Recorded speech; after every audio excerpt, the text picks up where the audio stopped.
Eto na mga idol, doon nanalo ang SMB kontra NLEX Road Warriors sa laban nila kahapon ay pinauwi agad ng SMB ang kanilang bagong import na si Sheldon Mac at ibinalik nga nila si Jordan Adams upang pagpatuloy ang kanyang nasimulan sa SMB.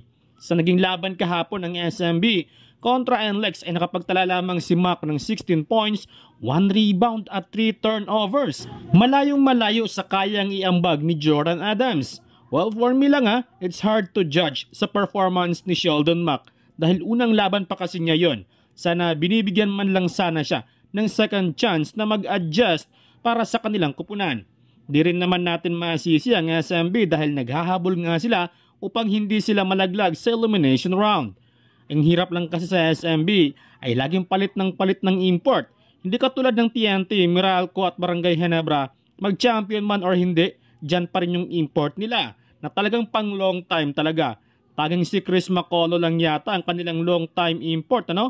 Dito naman kay Adams, daw matinik na scorer, mapupuna pa rin sa kanya ang depensa at bilis. Medyo malaki kasi ang kanyang katawan. Hindi siya masyadong nakasabay sa bilis ng ibang import.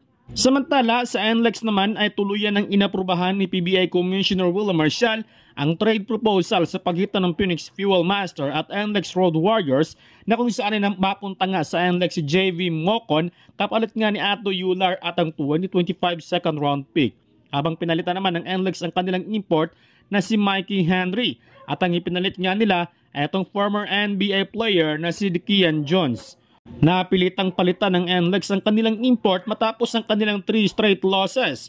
Naging ups and down kasi ang performance ni Henry. Nakapaglaro na si Jones sa NBA, European country at naging kakampi rin ito ni Kiefer Rabena sa Japan B-League. Samantala, inihayag nga mismo ni Coach Yeng Giao na isa na sila ngayon sa championship contender. Matapos ang magandang karera ngayon ng Ross na kung saan ay hawak nga nila ang 5-1 standing. Pero inamin mismo ni Coach Yeng Giao na treat umano sa kanila etong Barangay Ginebra. Hindi umano niya may pagkaila ang kalidad ni Justin Brownlee. Sa katunayan ay tinawag pa nga niya itong GOAT. Marami na umano siyang import na hinawakan lalo na si Tony Harris pero mas malakas pa rin itong si Brownlee. Kayo mga idol, agree ba kayo sa sinabi ni Coach Yeng Giao?